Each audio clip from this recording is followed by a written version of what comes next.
And our next speaker is Dr. Deborah Davis, and I think a lot of you have heard about her. We've been very lucky to have her with us for the last few days.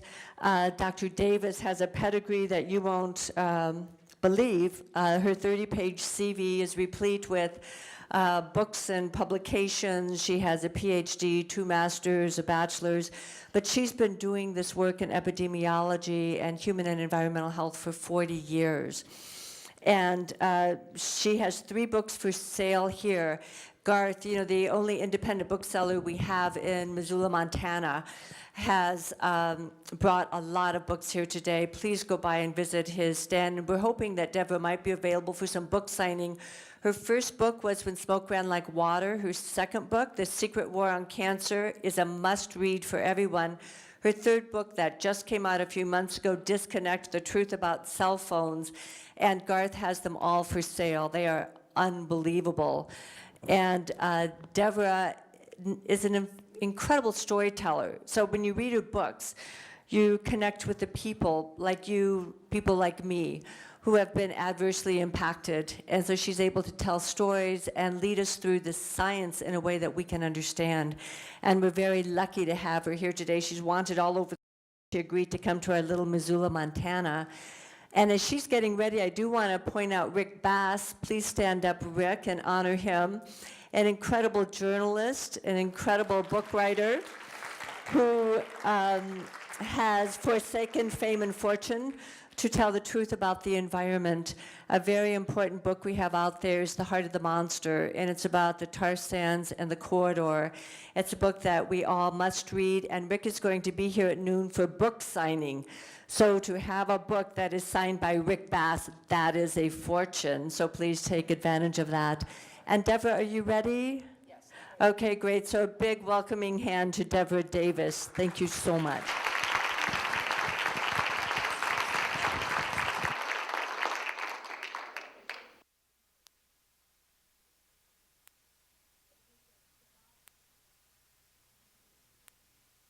Is the Sabbath.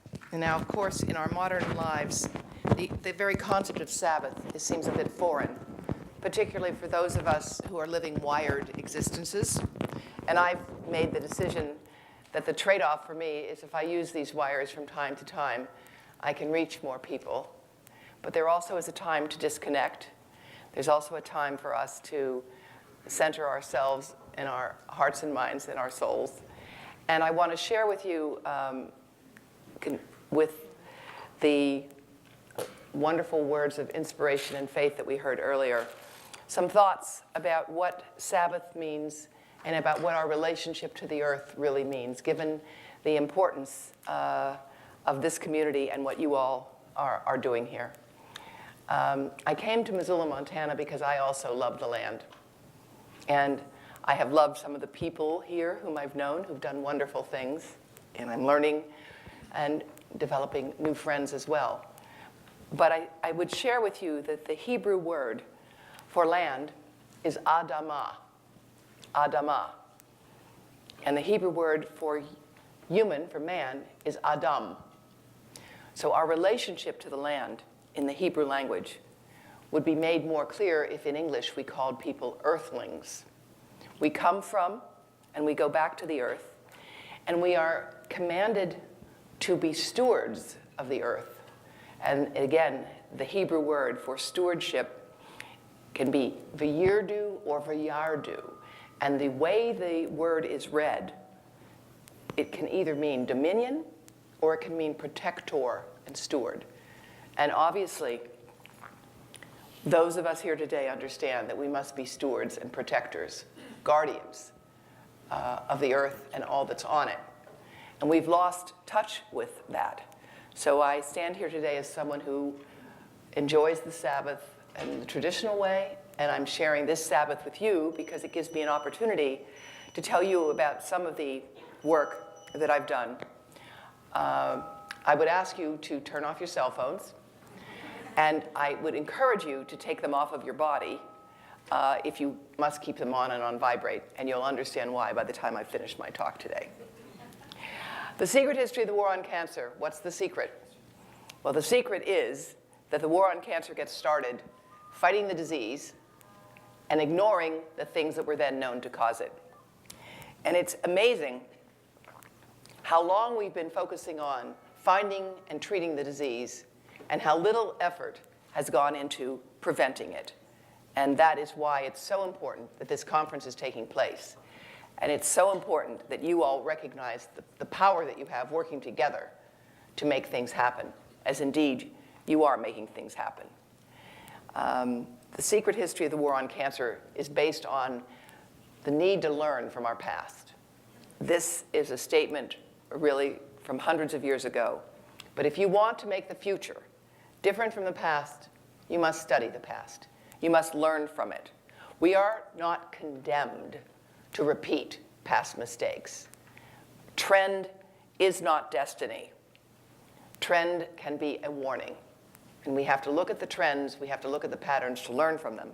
And in fact, that's what I do as an epidemiologist. Epidemiology comes from the two Greek words meaning epi, upon, demos, the people. We learn from the patterns upon the people of disease, of health, and we learn how to improve our health and prevent disease and promote it. I want to tell you a little bit about where I come from. I come from the town of Donora, Pennsylvania, on the Monongahela Valley,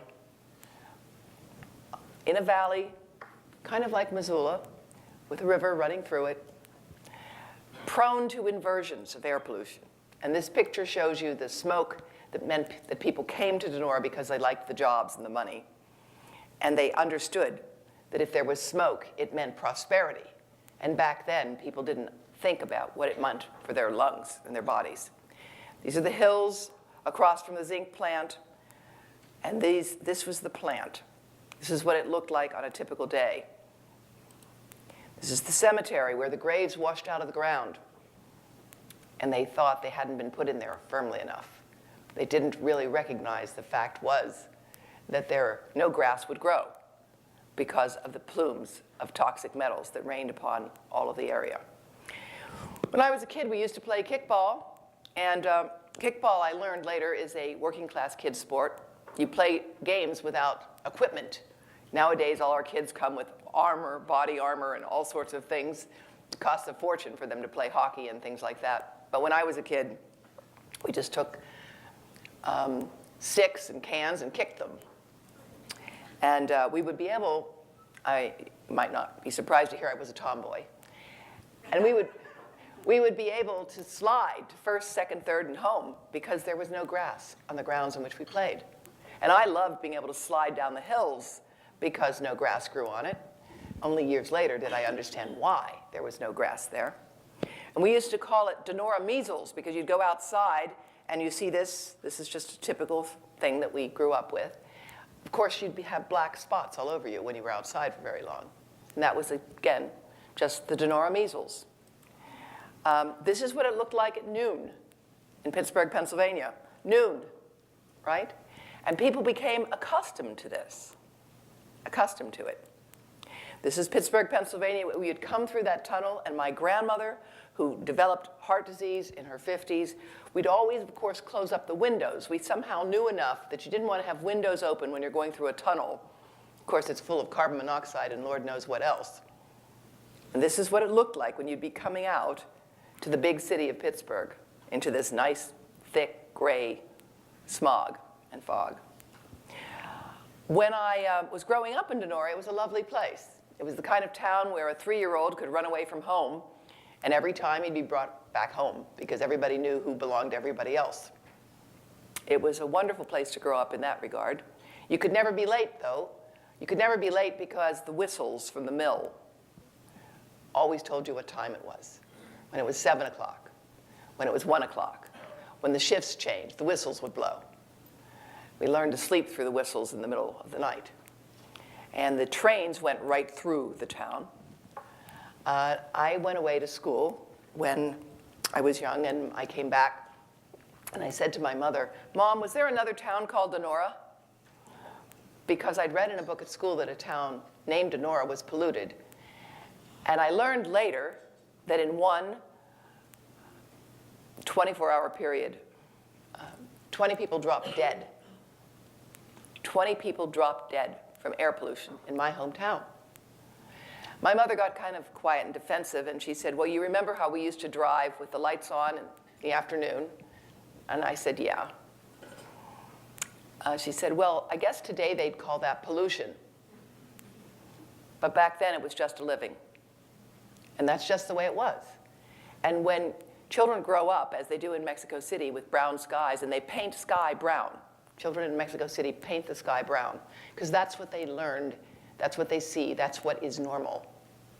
And we have to recognize that we don't want our children and grandchildren to become accustomed to a normal that is a polluted environment where we say that the price of progress is the degradation of our natural parks, that the price of progress is to tolerate massive deconstruction and damage of the pristine environment that has been in some way like this for millions of years.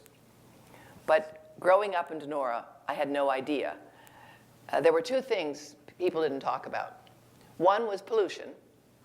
The other was the Holocaust. And both of them were too grim for public discussion. So there was a kind of collective denial about either of them.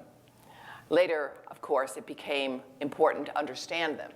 And I think that I want to pay a special salute to those who've organized this conference, because of you, because of the efforts of the organizing committee here, some of whom were standing in the back, some of whom were outside, you're able to come here today and to stop the denial, to understand that we can together make a difference and see that this earth will be guarded and protected by us and not treated as something that is ours to destroy.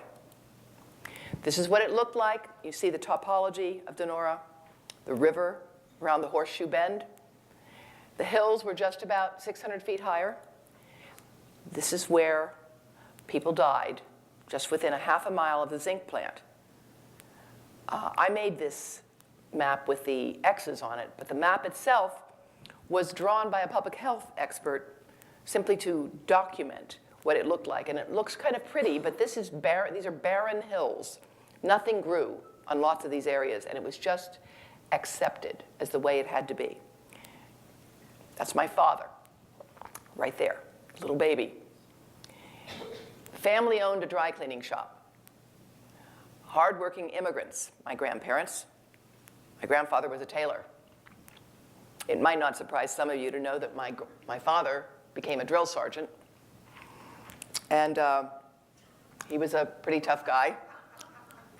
But at this time, this was just a few months before he survived his first almost fatal experience. That shop blew up. Explosion of benzene that they were using to clean the clothes in the basement. My grandmother had thick scars on her arms, and I never knew where they came from. They came from her rescuing her two young children from that fire. And we'll never know why my father got multiple myeloma when he was 53. At age 53, he said to me, "I've lived a long life. I've lived a long life." For a man of his generation, that might have been a long life. But the reality is, not only did he survive this explosion of benzene when he was a toddler, but he went to work as a machinist, as a chemist in the steel mill. He was in the military using X-rays, doing welding, and working as a machinist. He had a lifetime of exposure to industrial hazards, as well as this as a baby. And he did manage to live almost 7 years with his multiple myeloma and died younger than I am now. But I show you this picture as a way to say it's a warning for all of us now to understand. The things we did not know, we can't pretend not to know now. We now know, and we have known for some time, that benzene damages the bone marrow, the way we produce blood in our bodies. And in The Secret History of the War on Cancer, I tell the story of the discovery and the denial and the repression of information about the dangers of benzene. And I show you that this town of Donora, this is what's left of it now, All of this area here had huge factories that were 5 stories high, and they're gone.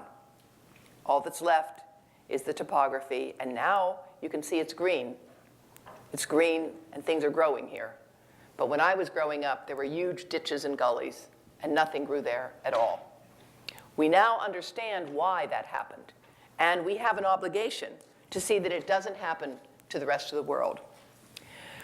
When it comes to understanding the dangers of the things that cause cancer, this is a stunning photograph. It's stunning on several levels.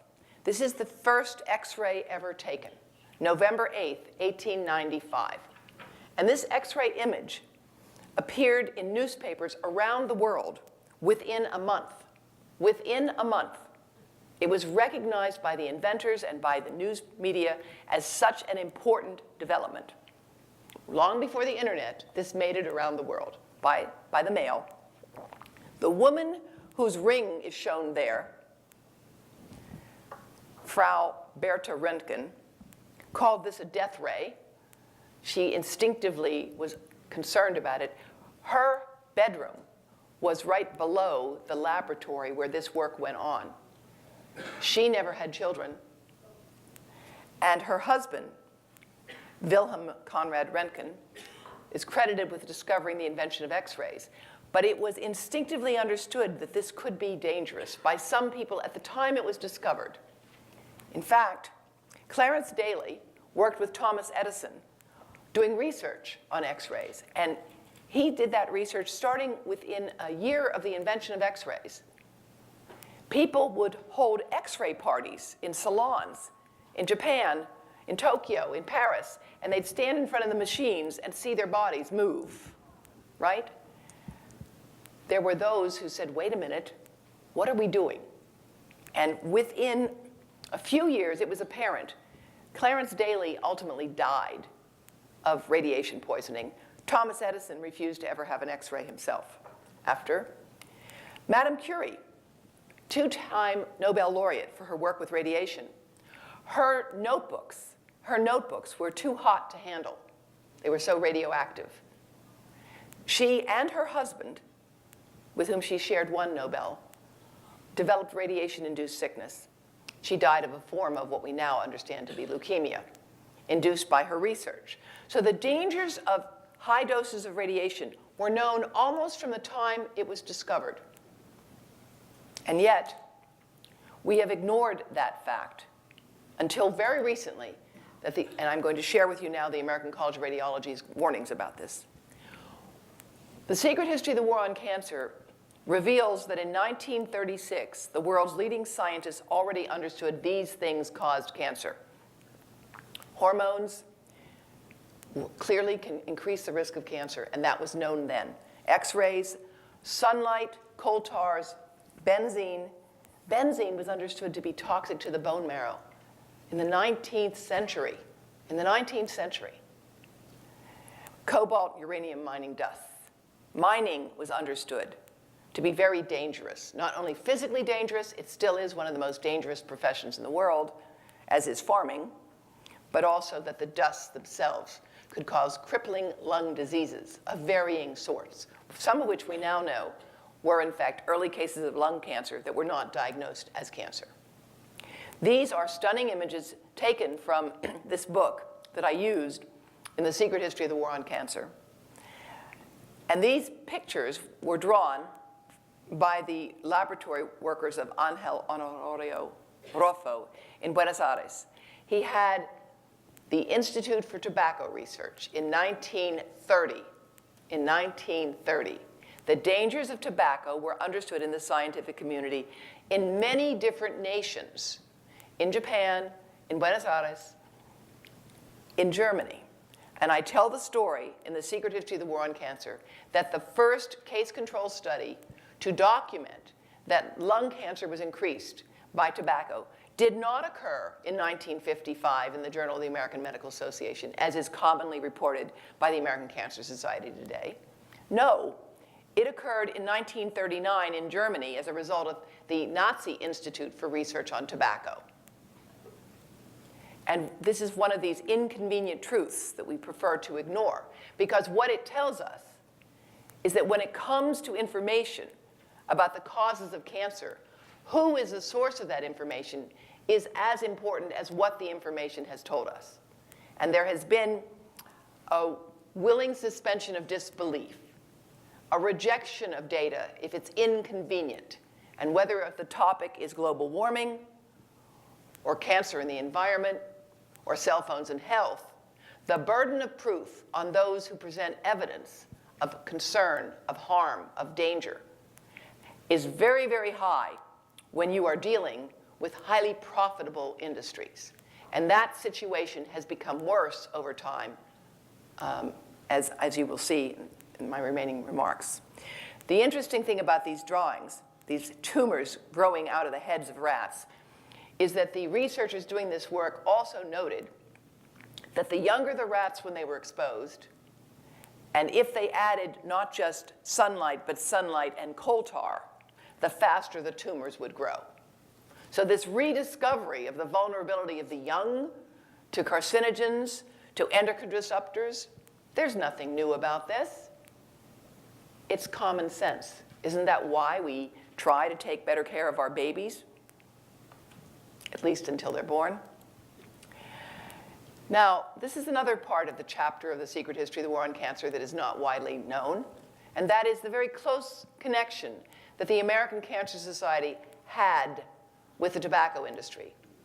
In 1954, this charming man left his position as a director of the American Cancer Society to become the head of the Scientific Advisory Board of the Tobacco Industry Research Council.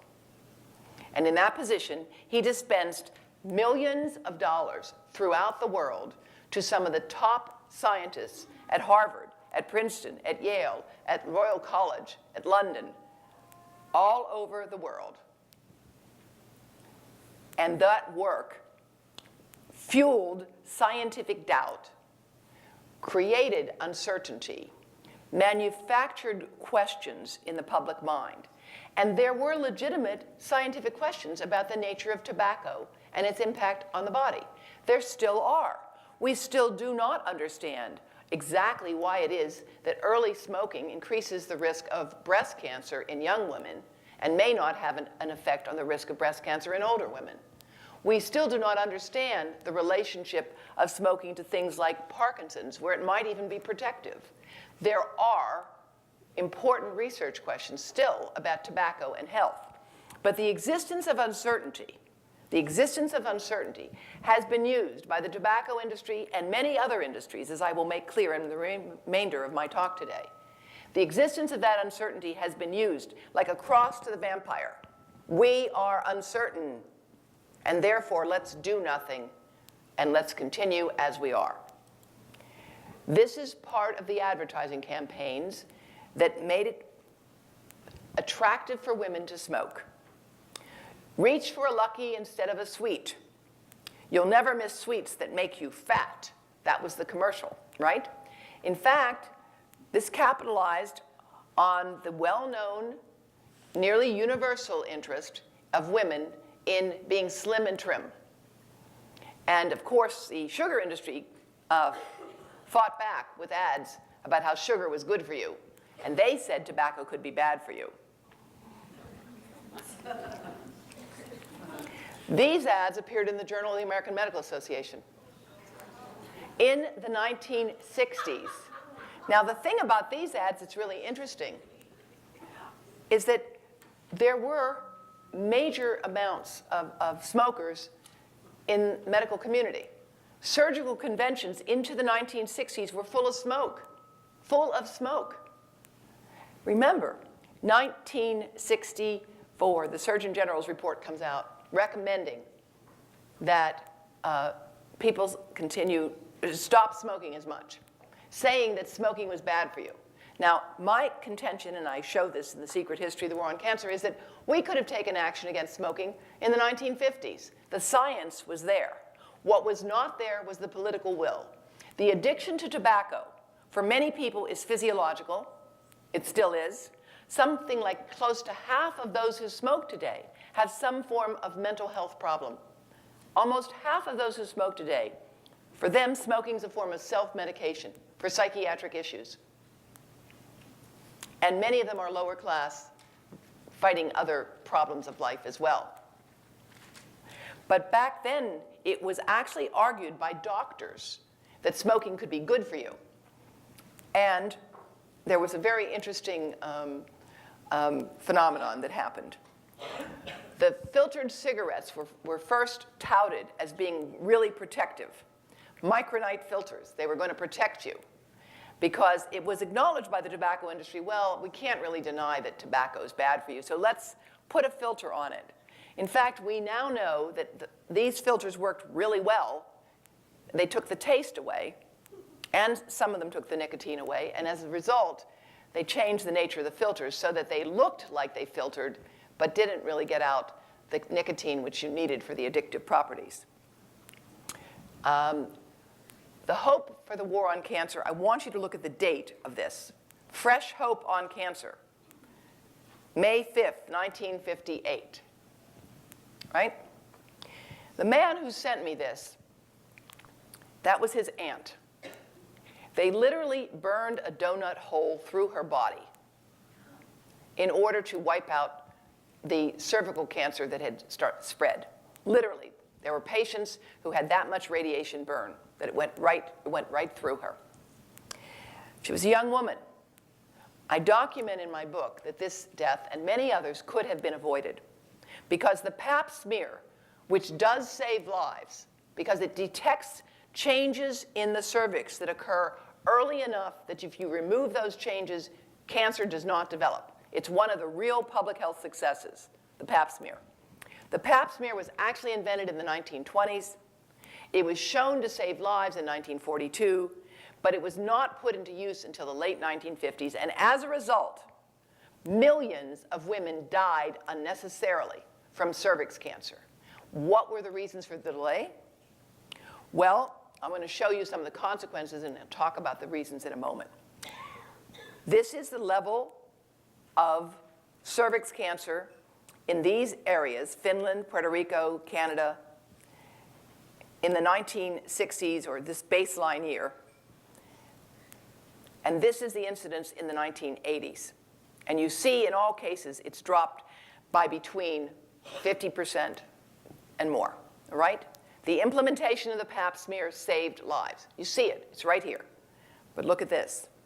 Not in England and Scotland. The Pap smear was not actually implemented in England and Scotland until the 1990s because, and there's amazing discussions in my book, the British thought women would get hysterical if you started to test them like this, and it would be a tremendous waste of money, and they didn't believe it would work. They didn't believe the data. Now, those of us of religious faith understand that belief can be very powerful. Faith gets us through crises. It allows people with cancer to live well and sometimes to live much longer and better than anyone would ever have imagined. Faith is very important, but faith does not have a role in science. I trust in God, but all others have to provide data.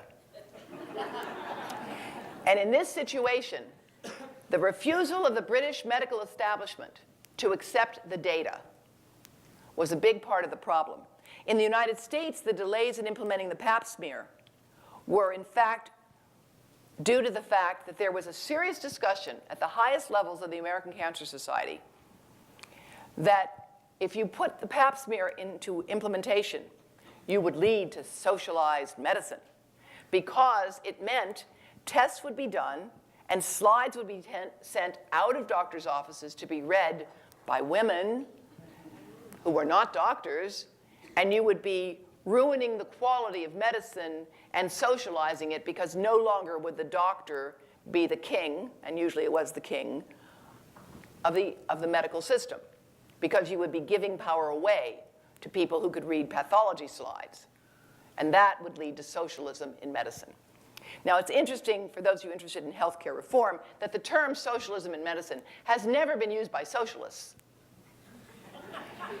The term was always used as a kind of a red herring by those who were concerned about the ability to control as much as possible what was going on in medical practice. But these numbers, these aren't just numbers. In public health, we say that these statistics are human beings with the tears removed. That's what these numbers are. These numbers are real, live people whose lives were lost, who went through terrible, disfiguring, and sometimes fatal disease because of the refusal of the medical system to accept the facts that are presented that I show you here today. Now, when the National Cancer Act was passed in 1971, President Nixon was in a very difficult position. They were fighting the war in Vietnam. It wasn't going very well, so he decided to launch two wars. One was the war on drugs. The other was the war on cancer. I don't think either of them has been especially successful for different reasons. There's a wonderful section of where there's a debate between Nixon and Ted Kennedy, which one of them hated cancer more. But the fact is, the National Cancer Act says we're having war on cancer, and it ignores the causes of cancer known at the time. It ignores tobacco, it ignores asbestos, it ignores hormones, it ignores the inappropriate use of diagnostic radiation. And instead, we fight the wrong war with the wrong weapons, focusing solely on the disease and ignoring the things that were then known to cause it at that time. One of the examples in the book that's just amazing of what we did, we spent millions of dollars in the United States government of taxpayers' money to develop a safe cigarette. And the guy leading that effort was a 4-pack-a-day smoker. He was the director of the National Cancer Institute throughout the 1960s. Remember, Surgeon General's report had come out saying that smoking caused cancer, and you had people spending government money making a safe cigarette, including one of the first Americans to show the link between tobacco and cancer, Ernst Winder, a colorful character who I don't have time to talk about here, but if you look him up in the book, you'll get, he's really quite a hoot. So this cartoon from 1977 indicated that some people, including, of course, Herb Bloch, understood it'd be a lot easier to cure cancer than it would be to prevent it, because if you prevented it, you'd be dealing with the industries, the chemical industries, the food and drug industries. And by the way, I really urge you to take a look at the wonderful selection of books that have been provided to you here by your local bookseller. There's a marvelous collection of work that has been done to document the importance of looking at prevention here. This is a figure that I make available, and all of the information we have produced here is part of our Global Commons activity for the Environmental Health Trust, the nonprofit that I've set up now. To make it clear that we know tobacco causes cancer, we need to start to ask about smokestacks, whether it's the diesel exhaust that's rolling through your area right now with those huge 3-story high vehicles, or the smokestacks from the coal that's burning, or the smoke coming out of your wood-burning stove. Many of the same pollutants that are found in tobacco smoke occur in smokestacks and in vehicle exhaust. And if we can make the public understand that more clearly, we can work together to make a cleaner and safer and healthier environment. When it comes to understanding environmental causes of disease, we have 3 different types of evidence. We've got wildlife and case studies, such as the work on the Bitterroot Valley, the deer from your area here that have shown up with tremendous defects in their reproductive systems. We have experimental studies under controlled conditions in toxicology. And we have human studies shown here with my politically correct blue people. The problem that we face, and this is particularly acute with cell phone research, and I want to be very clear with you about this today, is that the entire debate about the causes of cancer has been framed as, do we have enough proof of human harm? Do we have statistically significant numbers of sick or dead people who we can be sure that that gun fired that bullet into that organ to cause that cancer?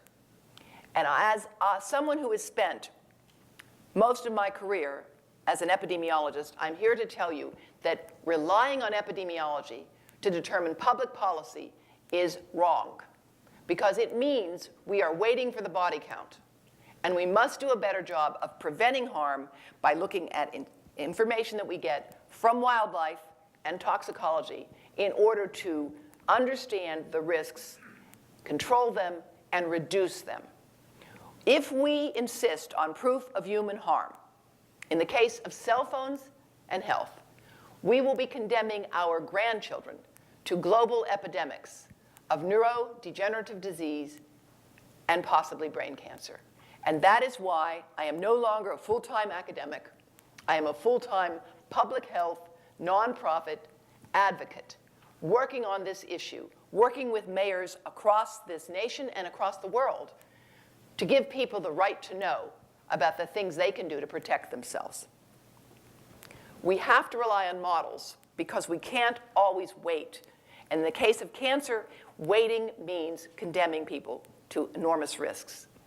Now, every compound that we know causes cancer in animals, because we've studied it under experimental conditions, also produces it in, every compound known to cause cancer in humans also produces it in animals when adequately studied. Let me be clear. We have not that much data on experimental data on cancer, but where we have it, and where we have data on human causes, like asbestos, like benzene, like vinyl chloride, like hormone replacement therapy, we also have it in animals. And as a result, we must treat experimental information as an indication of human risk. Now, there will be some exceptions, but we need to understand. We need to listen to what the animals are telling us. Epidemiologic studies show us that most disease is not inherited. That is to say, for breast cancer, only 1 in 10 cases occurs in a woman who is born with a defect that she inherited from her mother or her father. 1 in 10 cases. That means 9 out of 10 women who get breast cancer were born with healthy genes, and then they get the disease. For Parkinson's disease, 85% of it is not inherited. And for heart disease, 90%. Keep this in mind. The world of genetic research is exciting, but it doesn't explain most of disease. The reason why the environment is a cause of cancer is shown by these data. If you're an adopted child, your risk of developing cancer mirrors that of the family in which you grow up, not the one to which you were born. Fewer than half of identical twins get the same cancer. And we know that workers have higher rates, particularly women who work in certain professions have higher rates of breast cancer. Patterns of cancer remain mostly unexplained and understudied. And that's why it is important that we continue epidemiologic research. We need to do the research, but we have to understand its context. Epidemiology confirms the past. It doesn't tell you about the future.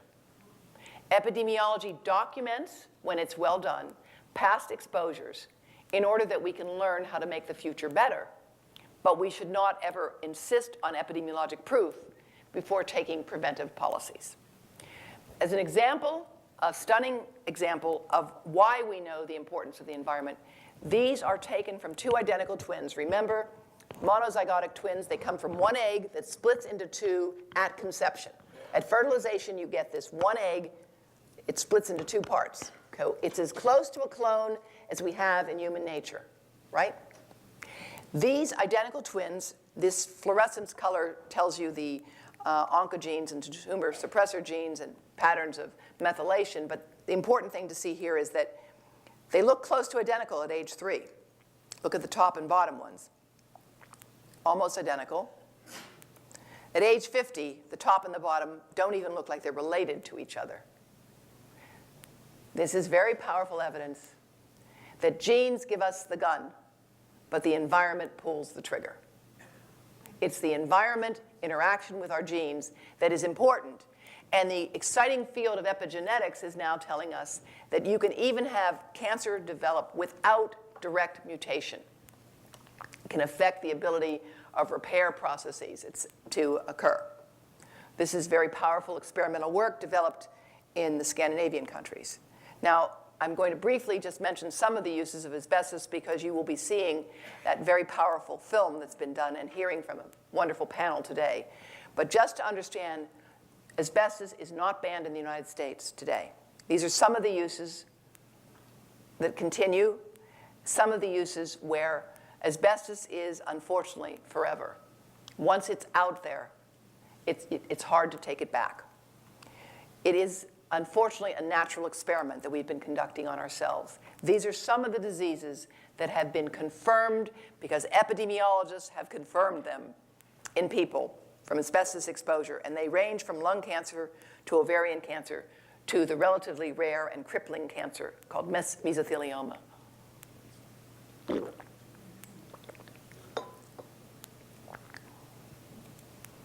The deadly toll of asbestos, which can take 40 years before it's evident, 40 to 50 years, is evident in the fact that we now have 1 in 3 people with mesothelioma who have never been known to work with asbestos. And we believe that mesothelioma is uniquely caused by asbestos exposure. So that's telling us that there are non-commercial exposures to asbestos. In 1983, one of the first reports I worked on at the US National Academy of Sciences, where I was the founding director of the board on environmental studies and toxicology, was on the non-occupational risks of exposure to asbestos, 1983. In that report, we warned that this would happen. I don't want to be right on the issue of cell phones and health. If it takes 25 years, I won't be alive when we confirm that danger. We have to have learned something from this history. We have to learn from the past so that we don't repeat those mistakes. What we have now with asbestos, with what we have now with the tragedy of Libby, Montana, is clear proof that we should have listened earlier, that we should have understood pollutants don't stay within factories. And right now, some of you in this area have asbestos in your attics, and you should leave it alone unless you need to go there, unless you have any reason to think it's friable, that is to say, flaking, in which case you must call for inspectors to come in with moon suits and all that goes with it to inspect and to take care of it for you.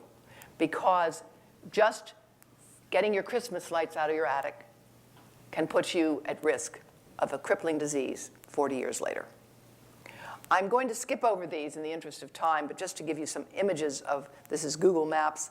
Sarnia, Canada, is an area with the highest concentration of factories. No asbestos mining, but some of the highest levels of asbestos ever recorded in that community because they have so much industrial production and petrochemical refinery. 5 times more mesothelioma with the highest levels of asbestos ever recorded outside of a mine. That is to say, industrial manufacturing can lead to a lot of pollution that you're not fully aware of. Pipe insulation, in this case, in many cases.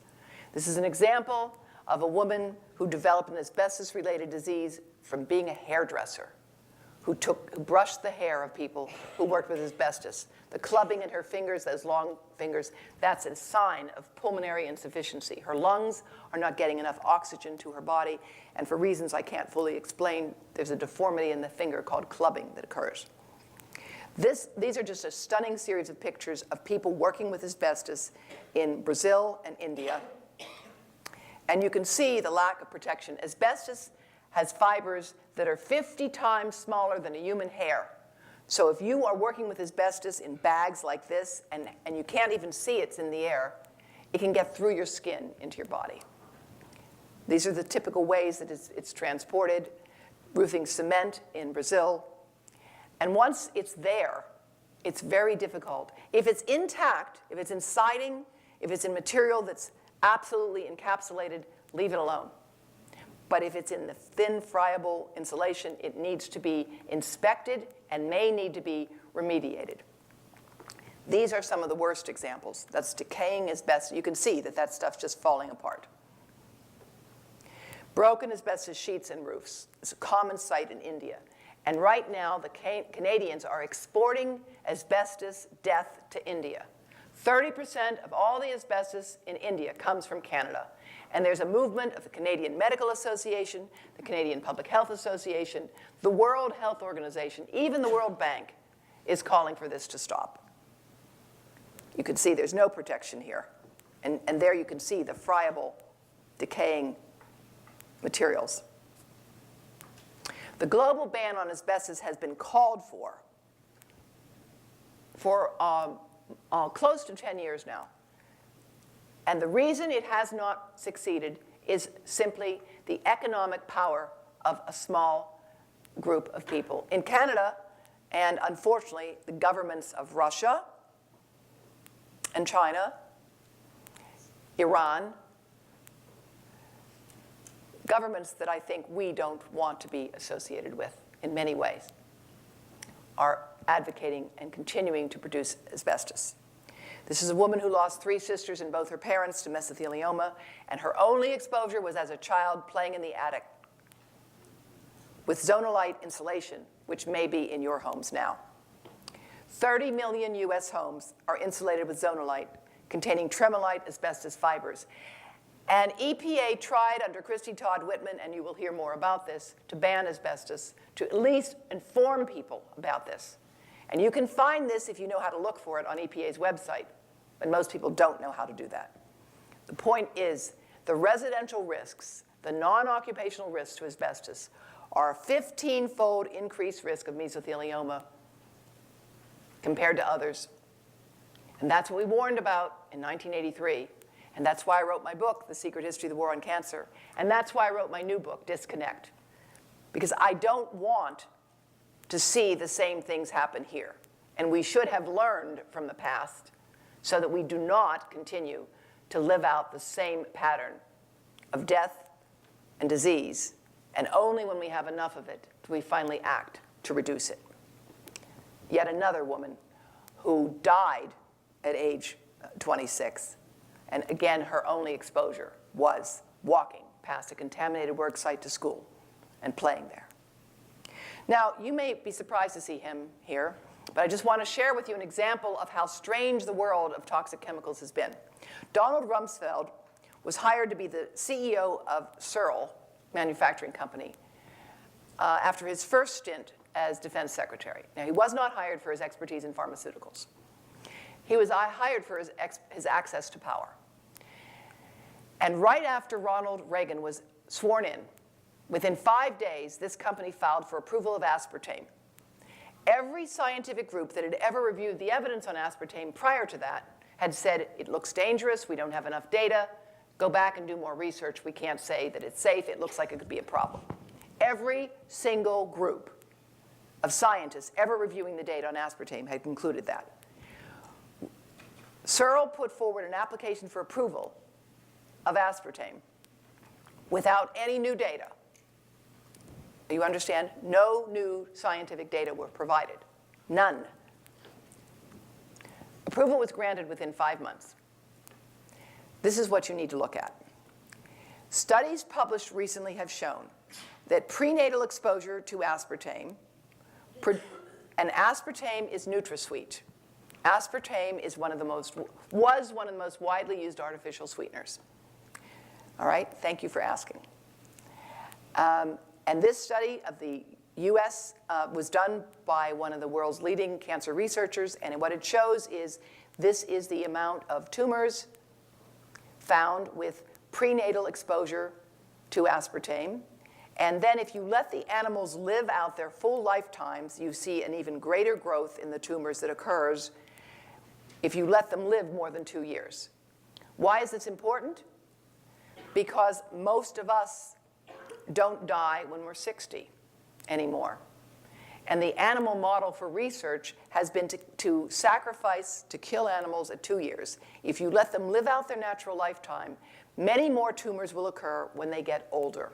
And this is showing you, if you did prenatal exposure, you see an increased risk. How many hundreds of millions of women who are pregnant are using aspartame?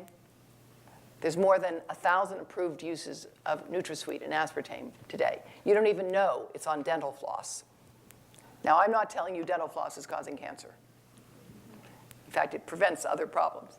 But just as an example of how widely distributed this product is, and the fact that with postnatal exposure, you don't even see any significant increase. The white line is the control animal. There's not much of a big difference here. But after the animals live out their natural lifetime, you see that the animals who were exposed postnatally have twice as many tumors from aspartame. And of course, the prenatal is even much higher. And these levels of exposure here, 2,000 parts per million, 400 parts per million, that's equivalent to 2 yogurts, 2 light and lively yogurts, and 4 or 5 pieces of gum a day. Now, there's a big debate about this. I'll tell you the dirty secret about aspartame. The women who were running this lab study all stopped eating aspartame when they got these results, didn't talk to one another, they just stopped using it. Within 2 months, they'd all lost 10 pounds. Aspartame is an appetite stimulant. It's a stimulant. If you want to lose weight, the best way to lose weight is to eat less and exercise more and find out whether you have, like many people, intolerances to lactose and gluten. That's the best way to lose weight. Eat less and exercise more. And eating artificial sweeteners, unless you are diabetic, which is a different category, artificial sweeteners are appetite stimulants. Now, where we go on all of this, where I am arguing that we need to, at this point, we're outgunned and outmanned on all of these issues, and we need to come up with a truth and reconciliation process on toxic hazards. Toxics regulation does not work. I'm here as one of the people who tried to implement the Toxic Substances Control Act in 1976 at EPA. I guess, it's interesting. I recognize when Georgia introduces me. I have been around a while. And I have to tell you that what we tried to do for toxics didn't work. We call it, actually, the Toxic Substances Conversation Act, because we spent a lot of time talking about toxics and not doing that much. The South African model for truth and reconciliation, which is quite astonishing, is that punishment does not work, particularly when the entire country is guilty in some way or other. That Nuremberg actually created the delusion of justice because it punished some key people, but really, you can't punish a society. And what happened with World War II was not unique. There were leaders, but there were millions of followers. When an entire society is at fault, a systemic approach is needed to forgive and rebuild. And I need not remind this group, with the wonderful opening statements you heard today, that things can be legal and immoral. And the way we treated Native Americans was legal and immoral. Slavery was legal and immoral. The first implementation of hazardous waste control in this country was legal and immoral because it was legal to bury waste in the ground without any liners or protection, sometimes for a decade. And the concept of trade secrets, I believe, is also legal. And when it involves public health and safety, I would argue it is immoral. So what does truth and reconciliation mean? It means to grant immunity against punitive damages in exchange for providing confidentially protected evidence on toxic hazards, funding worker and community recovery and repair through fees on cancer-causing industries, and supporting systematic surveillance of worker and community health. That is what is needed to heal Libby, Montana. That is what is needed to heal many places on this earth. I think I will, I know many of you want to hear more about cell phones, but I think in the interest of time, I'm going to stop and leave you with just this statue, which can be found in Dachau. It's life-size. And on it is written the slogan, "We honor the dead to warn the living." And that's what my work does. I tell the stories of my parents, of many others, whose lives were cut short or worsened because of where they grew up, where they worked, how they lived. And I think we now have an opportunity, and I think a moral obligation, to honor those who've passed on and to warn the living so that we can leave our children a healthier and more sustainable world.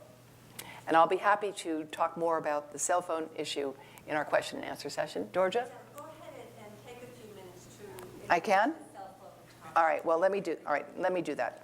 Let me give you a second here then. I never thought I'd write a book about cell phones. You know, you have to understand the secret history of the war on cancer I worked on for 20 years because it wasn't possible to write it when I first wanted to. My first title for the secret history of the war on cancer was Cancer Wars, like Star Wars. And unfortunately, that was in the Reagan-Bush era, and I was advised by my boss at the time that that was a great title, and if I wanted to do that, I'd have to get a job someplace else. So I didn't. But this book, at the time I started to look into the issue of cell phones, I owned 3 of them. And I thought there couldn't possibly be a problem with cell phones because, after all, I was smart, and if there was a problem, I'd know it. I worked at the U.S. National Academy of Sciences. I was a professor of epidemiology at the Cancer Institute, founding director of a bunch of things with a bunch of awards. And after all, I like my cell phones, all 3 of them. Well, it turned out, as I think I've made clear in my remarks about other things, scientists are human. We follow fads and fashions.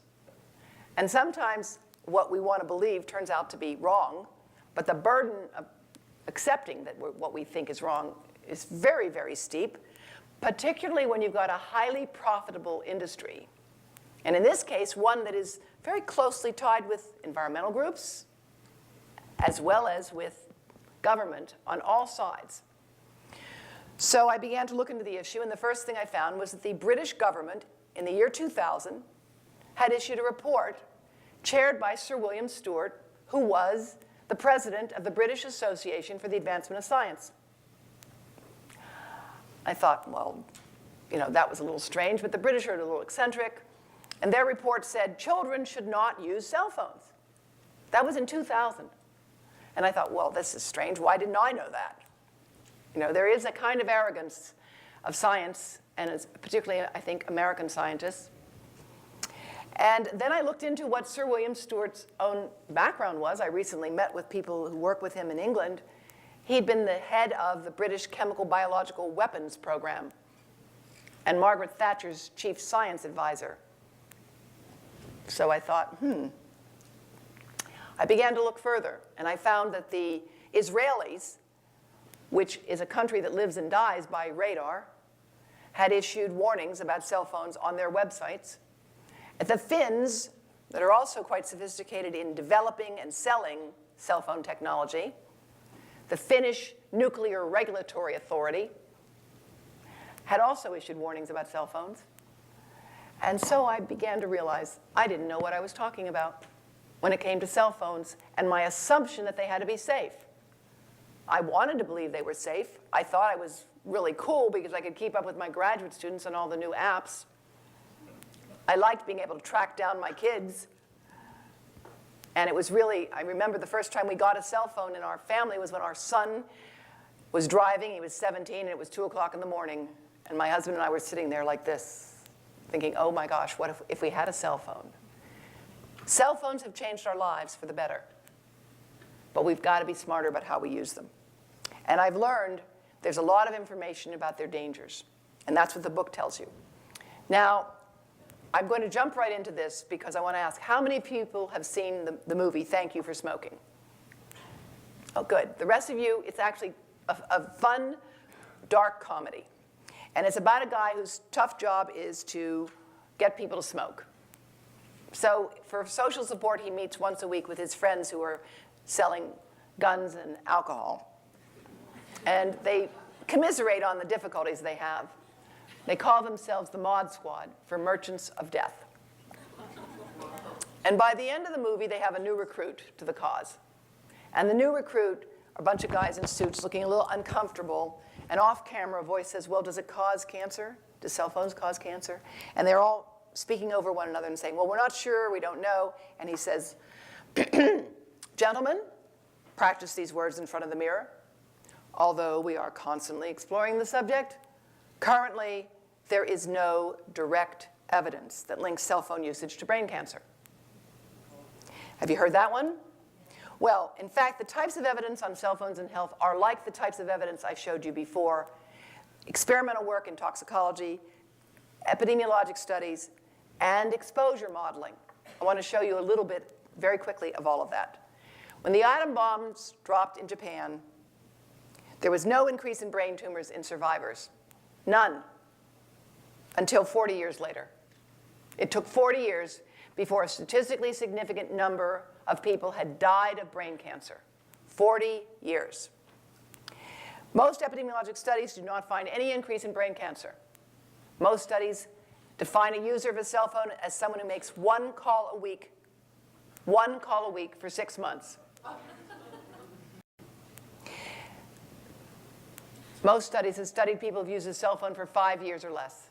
But all of the studies that have been well designed, that study people who've used cell phones for 10 years, find a doubled risk or more.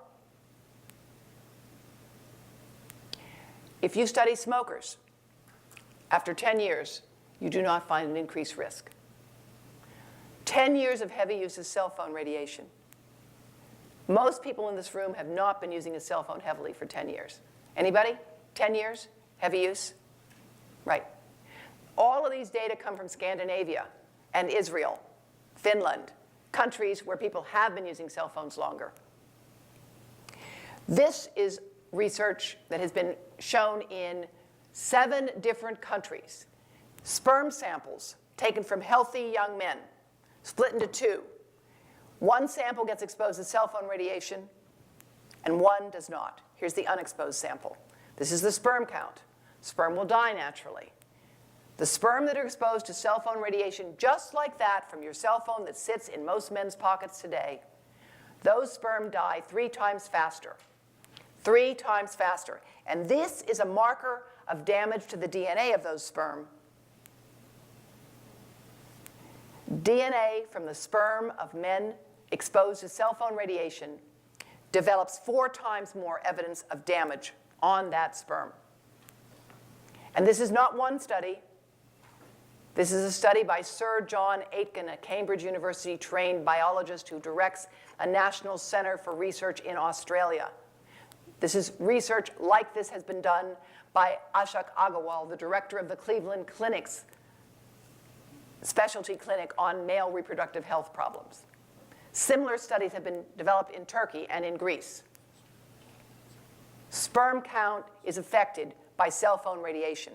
Cell phone warnings now tell users, do not keep the phone in your pocket. You will exceed the FCC exposure guidelines. How many of you knew that? How many of you knew that there were warnings in cell phones that say, don't keep it in your pocket? Where do most of the men in this room keep their cell phone? Where do most of the women keep their cell phone? Right? These pictures show you evidence of what's called the COMET assay. This is, you want your DNA to be intact. That's indicated here. This is what happens with X-rays. This is what happens with cell phone radiation. Damage to DNA. Now, let me tell you something. Your DNA gets damaged every day by sunlight, by oxygen, by life. And when you're healthy and well-nutritioned and connected to what is holy or whatever you believe in, you live longer and better, and your damaged DNA gets repaired. Damage to DNA gets repaired. That's the exciting news in cancer research today. That's why nutrition is so important. So damage to DNA doesn't mean you're doomed. And right now, you can take your cell phones out of your pockets, and whatever damage you may have done to your DNA can get repaired. That's the message. This is not doom and gloom. You can repair this damage. And that's what keeps us all going. But these are some of the data now that have come from Israel, where they were the world's largest users of cell phones until the government started to issue warnings, and now we are the largest users of cell phones. And many adults have more than one phone. This is the parotid gland tumor, right where the cell phone sits. The Israelis have seen a dramatic rise in this tumor. It's a very rare tumor, very, very rare tumor. And between 1970 and 2006, there was an increase of these tumors, and 1 in 5 cases of malignant parotid gland tumors in Israel is reported to have occurred since 2002 in people under the age of 20. And they're not chewing tobacco. The Israeli Dental Association has warned about the use of cell phones in the young because of this unusual tumor. We can debate it, Perhaps they're just getting better at finding it, but 1 in 5 cases since 2002 is under the age of 20. I'm getting reports from physicians of young women who keep cell phones in their bras. Anybody know people who do that? Bad idea. The breast is fluid and fat. It absorbs directly the radiation from the microwave radio that is a cell phone. A cell phone is a two-way microwave radio. It should not be held directly on the body. The President's Cancer Panel, President Bush's cancer panel that I testified to, issued a report warning about the escalating use of these devices, especially by the young, and the need to understand what all of these different devices are doing to our brains and bodies. The warning was issued May 6, 2010. I haven't seen any major national discussion of it. That's why I'm delighted to be here to talk with you about it today. Here's what's happening in France. The French government has passed a law banning the advertising to children of cell phones, banning the design of phones to be used by toddlers. Handsets must be sold with all phones, and there's an official advertising campaign. This is what it looks like in Lyon, France. Le portable avant 12 ans, say no. Portable phones before age 12, no. And the House of Deputies and the Senate chambers law requires this ban on advertising to young children and labeling of the SAR on the phone. The SAR itself, the specific absorption rate, is a number that is deeply flawed, but it gives you some indication of the probability that you'll get higher or lower exposure. But no matter how low a SAR you may have on your phone should not be held directly next to your brain or body. No matter how low a SAR you may have on your phone should not be kept directly next to your brain or body for hours at a time. Finnish authorities have warned the Finnish Radiation and Nuclear Safety Authority. In Finland, they don't have a bright line between nuclear and other radiation. Microwave radiation from cell phones is treated by Finland by the same people that deal with nuclear radiation in the Finnish Radiation and Nuclear Safety Authority. They say use text messages rather than calls. Use hands-free devices. Avoid talking in an area with few bars. Now, I'm marketing to 5-year-olds. This is from the United States. These are the fine print warnings, just to give you the sense of the size. Reading the fine print, right? How many of you have seen the fine print warnings with your phones? Right, a handful. This is what the iPhone 4 says.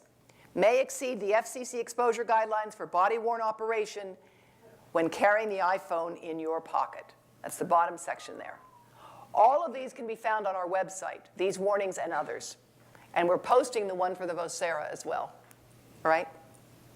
This is what, just yesterday, the Montana legislature is considering warnings on cell phones because of the growing toll of deaths, often of teenagers who are texting while driving, and others, and putting serious penalties in place. But just last night, I spoke to this legislator from Maine who wants to propose this warning label, warning this device emits electromagnetic radiation, exposure to which may cause brain cancer. Users should keep this device away from the head and body. The state of Maine, the state of Oregon, the state of California, I believe soon Wyoming, and I hope soon Montana, will be considering whether the warnings on cell phones should not just include texting, but safe use as well. So we've started a campaign for safer cell phones, which I'm happy to work with everybody here on as well. We have a business campaign for businesses that agree to provide headsets to their employees and safety information, and the cards of the safety information, where are the cards? Okay, you want to just, we can hand them out now. This tells you the simple things you can do to protect your brains, and you can volunteer to help us. We are a grassroots campaign of grandparents, moms and dads, and people who just want to see that the rest of us are protected and understand and have a right to know that a cell phone is a two-way microwave radio and that we need to be safer in how we're using these things. A Bluetooth will substantially reduce your radiation, but not if you keep the phone on your body, all right? So I leave you with this thought from the Talmud. The job is big, and we may not get it done, but we must begin it. And I really want to thank you all for being here today. Sorry it ran over a bit, but I really appreciate your interest. And this is my grandson, and this is why I have a special interest in seeing that he grows up in a world where his brain and his body are more protected. Thank you all very much.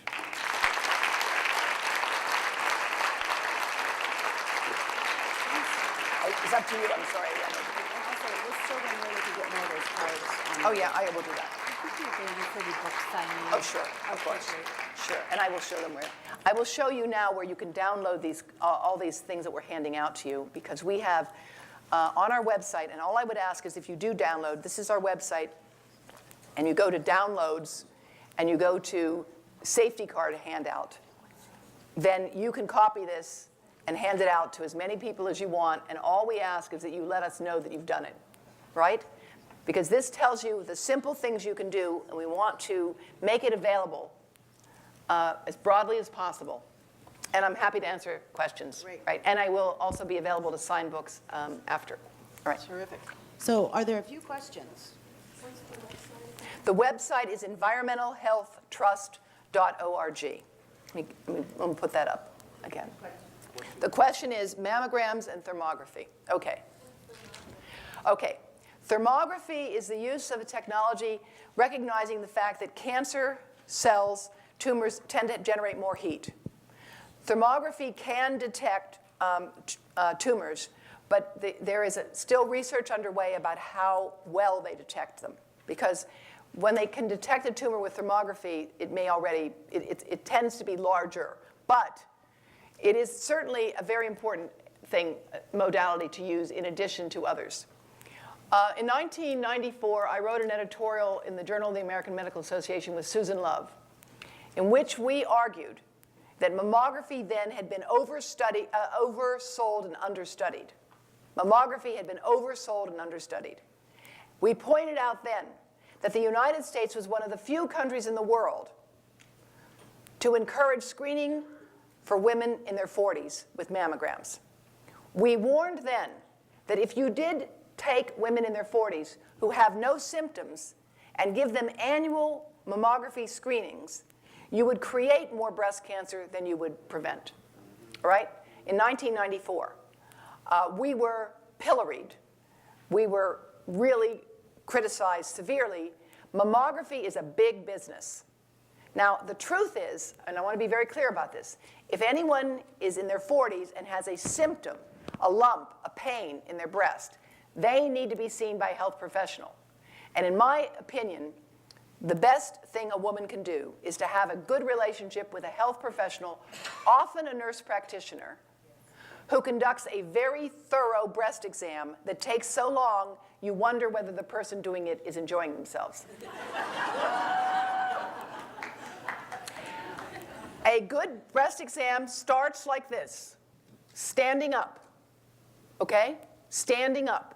You have to look at the breasts, right? And bending forward, and then lying all the way back, and then going into the armpit, and all the way around the breast. And it takes time, and I can't do one for myself as well, and most people can't do them for themselves as well. Blaming women for missing their tumors is not very productive. This last year, the National Preventive Services Task Force reiterated recommendations that were issued in 1993 or 4, saying screening should not be done regularly on women in their 40s. Now, let me be very clear that you understand. Screening refers to taking women who are healthy now, who have no family history and no symptoms, and putting them through x-rays. That's what screening means. Diagnostic evaluation is always appropriate if someone has a symptom or a special history, right? So screening for women in their 40s is something that is not done in Canada, is not done in Sweden, is not done in some very sophisticated countries. That's why it's a problem. Thermography is a technology that's been around for quite some time and shows great promise, but validation of it is the question. And of course, it's a chicken and the egg, because since such a powerful industry has sold all these machines for people to invest in mammography, We don't have really independent information on it. MRI can be very valuable too, but MRI costs a lot of money and it can't be used as a screening device. Magnetic resonance imaging. Another question. What advice can you offer healthcare workers, especially in this hospital, who are required to wear Vocera on their bodies? We're working on it. I know your hospital is concerned, and for right now, I would say putting it on the arm.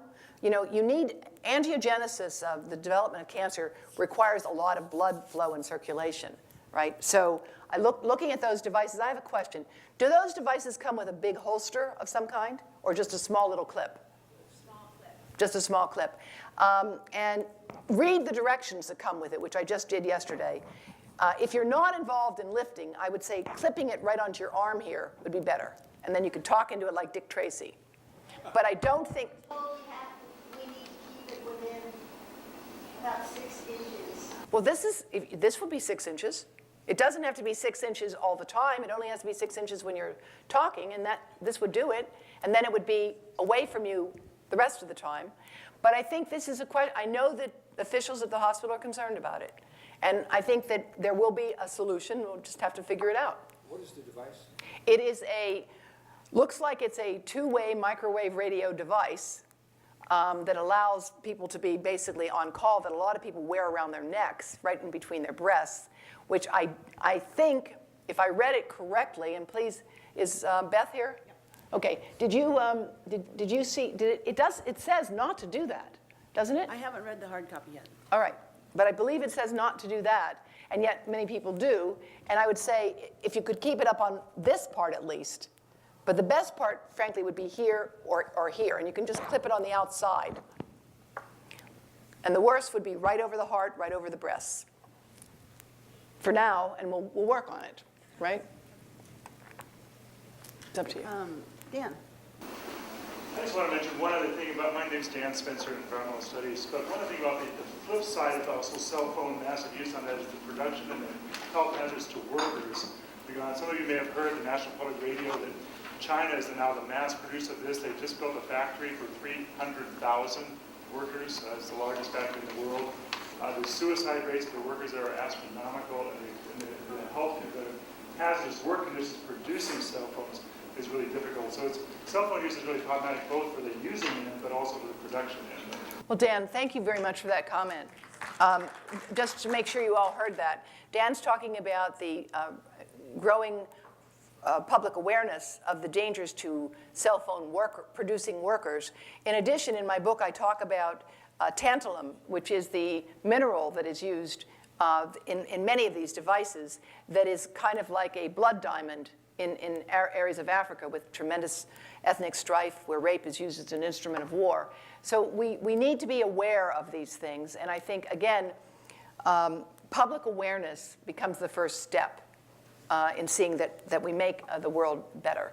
And I thank you for pointing that out. The whole issue of microelectronics production, whether computers, microchips, and other things, is something that we need to understand that we have a moral obligation as the users, as the end users of these products. There's also growing awareness of the need for computer recycling. And I presume you have a program here, and people need to understand that computer trash can ultimately be toxic to our land as well. Couple more. I was wondering if you could talk a little bit about the cell phone towers. Well, I am not an expert on the tower story, all right? And I know that it's of great concern and growing concern to many people is the fact that the net neutrality and the 4G network and all of that is predicated on the fact that you can have a tower in everybody's bedroom. And I mean that almost literally. It is against the OSHA, Occupational Safety and Health rules, for a person to work on a tower if the tower is on. Okay? The tower has to be turned off. And yet it's legal for a tower to be right outside your bedroom. There's something wrong with this. Okay? I'm not an expert on the issue of the towers, but I'm deeply concerned about siting policy and also about wireless in kindergartens and schools with young children. And again, the Israeli government has recently issued advice on those things. I'm learning, as are you, about these issues. And I'm focusing on cell phones because I think, quite frankly, it's very clear. When people understand that a cell phone is a two-way microwave radio, they will understand it should not be held next to the brain. The cell phone industry does not like to use the word microwave radiation. They say radio frequency energy, but that's what it is. It's microwave radiation. Microwave radiation. You know you would not want to hold that next to your brain or body. When we get the information out, when people understand this, I think we will make more progress on this issue. Yes? The circuit board manufacturing process involves flame retardants. And James, I think, found out that the recycled circuit boards weighed less than new ones, and the retardants were actually getting into the blood and fat of the workers. So what can you tell us about these flame retardant chemicals? There is a tremendous amount of interest in the flame retardant chemicals. And we know that they are profoundly disruptive of the hormones, the endocrine system as well. I think as a society, we need to have a more informed discussion on these issues. It may well turn out, and I suspect it is the case, that we will look at cell phones as we look at cars and guns and alcohol. They have a place in our society. They can be dangerous, but we need to use them in a safer way. You would never allow a person now to put a child in the front seat of a truck without a car seat, a seatbelt. Children, it's against the law in most places to do that. I hope that I will live to see the time when you would never hand a working cell phone to a toddler without the same kind of reaction you would have if you saw someone driving in a car with a child without a seatbelt or restraint. Cell phones save lives. They've revolutionized the world. They've revolutionized business. Microcredit for women in Africa has often involved giving them a cell phone. But we've got to be smarter about how we use those things. We really do. And I think the model of remember, when cars were first developed, there were some people who said, cars are going to kill people. Well, they do. But they also save lives. And we have to be smarter about how we use them and understand the complex chain that goes from the extraction of the minerals, the production of the material, to our ultimate use. And we have to start asking ourselves, when you're standing in the supermarket checkout line, do you really need to be checking your email? Maybe you could have a conversation with the person behind you. Right? Yeah. Thank you so much, Deborah. All right. I want to...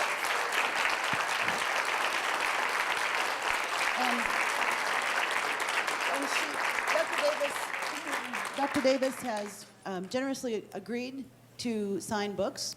You heard that will be over the noon hour. I don't think this is on. No, yeah. Hello? No. Okay. All right, I can say I will sign books over the noon hour, and I want to leave you with this quote from Martin Luther King.